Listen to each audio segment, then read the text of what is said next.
So for Aces fans, this is not the most ideal thing that you're going to have to see right here. That Megan Gustafson's sidelined indefinitely. That's not good. That is not good. Like, I hope it's not too bad. But at least they didn't say ACL injury. Like, a lot of people are like, oh, there's been no news of like an ACL tear for George Amor, just ACL injury. No one ever says ACL injury if it's not an ACL tear. If it's a sprain, it's probably a knee sprain. Nobody would ever say that somebody has a ACL injury if it's not an ACL tear. But for Meg Gustafson, this is big for the Aces. She is by far the best player on the Aces team. Not best player. Jesus Christ, the Aces was the best bench player on the Aces team. Like, Tiffany Mitchell, you never know when she's going to be back. Like, I rate Meg Gustafson quite highly. I thought she had a few really big games last year, and she's better than Kia Stokes. So, it's going to be a tough one for them in the regular season for the Aces, because obviously, look, again, Gustafson's not giving them too much in terms of the box score, but with Nochi and Parker Tyus, they're going to have to rely on Kia Stokes and Kia Stokes alone, unless somehow Liz Kitley becomes a good WNBA player immediately. And I don't like Liz Kitley was a fringe first round pick last year who tore her ACL.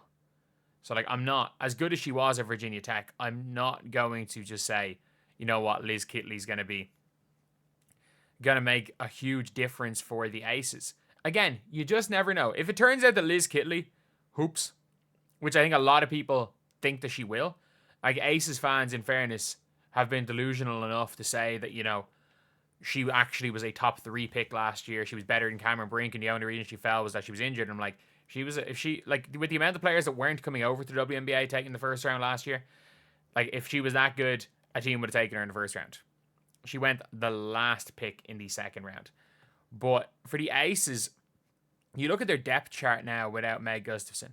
So how many players do they have here? So Parker Tyus has not come back till near the end of the year. So they have 1, 2, 3, 4, 5, 6, 7, 8, 9, 10, 11, 12, 13, 14. So they have 15. And I assume, considering the fact that Jewel Lloyd, Chelsea Gray, Aja Wilson, and Jackie Young are making $900K of the like 1 point. What is the WNBA salary cap? So the salary cap is 1.5 million. So they've got 600K for the rest of their team, and they're paying Kia Stokes 100K. So when it comes to the Aces, like, they've got very, very little salary cap room, and that's like not including any of their rookies. Like, basically, they have to sign everybody not named: Kia Stokes, Jewel Lloyd, Aja Wilson. Actually, Gustafson's on 90K a year, so maybe. And the fact is, I don't think that they can't suspend Gustafson's salary, which is 96K. So realistically, they're going to be able to spend. Do they have? I'm trying to think, do they even have enough? They'll be okay, I think. They'll be okay. They'll probably go out with 11. And this Aces team's not looking nice. And I was going to make a video about this, that it's like the Aces didn't have a GM this summer. That didn't help. They signed their marquee free agent signing is pregnant and isn't going to be playing. And instead of saying, you know what, Aja Wilson's only 29 years old, we're going to build around her in the future, and we're going to take the number 2 pick. They chose Jewel Lloyd over the number 2 pick in the draft. Let me repeat. They chose Jewel Lloyd over Dominique Malonga. They chose Jewel Lloyd over Dominique Malonga. And I understand Jewel Lloyd helps them more this year. But Jewel Lloyd, if you literally could have signed a max free agent and Dominique Malonga for basically the same salary. There were so many. You could have kept Tiffany Hayes. Tiffany Hayes is better than Jewel Lloyd. You could have kept Tiffany Hayes, started Tiffany Hayes, and just had Malonga in your team, and you chose Jewel Lloyd, that is the sign of a non-existent GM. That is the sign of a GM that is not, it just does not exist. That is a non-existent GM decision make. You can get the highest upside player maybe in the history of the sport, and you can keep Tiffany Hayes, who was fantastic per minute last year and looked in Unrivaled to be every bit at her peak, given her the contract she needed, but you chose an addition by a player that people argue is addition by subtraction now she's gone from the Seattle Storm. Like, I understand, again, she's won a scoring champ. She was an all-star MVP. She's made a few all-WNBA teams. She's coming off a season where she, by the way, she averaged 7.5 points per game in the playoffs. She averaged 7.5 points per game in the playoffs.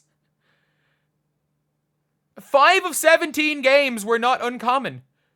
Her last 4 games of the season, 3 of 15, 5 of 17, 2 of 8, 3 of 11. A bad Unrivaled. And you traded the number 2 pick for her. And you might be saying, oh, like, you know, Kelsey Plum. They traded Kelsey Plum for her and they need to go like for like. I'm sorry, Tiffany Hayes was a better like for like replacement than Jewel Lloyd. And you could have got Malonga. The Sparks trade the number 2 pick and 13 for Kelsey Plum.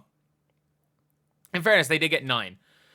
So they traded that. Like, all you had to have done, you had multiple second round picks. You could have just straight up gone Kelsey Plum for 2.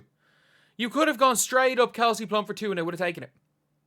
They would have taken it. Or you go and find some way Kelsey Plum and a second for 2. And you suddenly end up with a team that's equally as good, except you've now got Malonga. So, instead of having Kia Stokes playing center, and even if Kia Stokes starts the year at center, by the end of the year, you've got Malonga at center, and then you go into next year with Malonga and Aja Wilson being the greatest front court pairing, 4-5 pairing in the history of women's basketball. And that includes, again, like those Lynx teams. You've got a player who people are arguing is the GOAT with a player who has the potential to be the greatest player that's ever played the sport. You had the chance to get 2 of them. You had the chance to combo up someone in the GOAT conversation with someone who has the future of being in the GOAT conversation, and you chose Jewel Lloyd. Like, and now it doesn't even help that your best bench, well, her or Tiffany Mitchell, your best bench big is now injured indefinitely, so you're now relying, you had Chian Parker-Tyus, who's pregnant, so she's not coming over. Now Meg Gustafson is injured, so you're relying on a Liz Kitt of a second round pick coming off an ACL tear. That is what you're relying on now off the bench.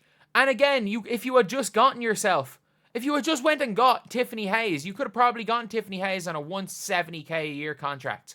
That gives you leeway of $75K to get another, not max free agent, but another high level free agent. Like, obviously, look, you can't prep for injuries, but the Aces, I think, are going to be a complete disaster this year. I think they're going to be a disaster.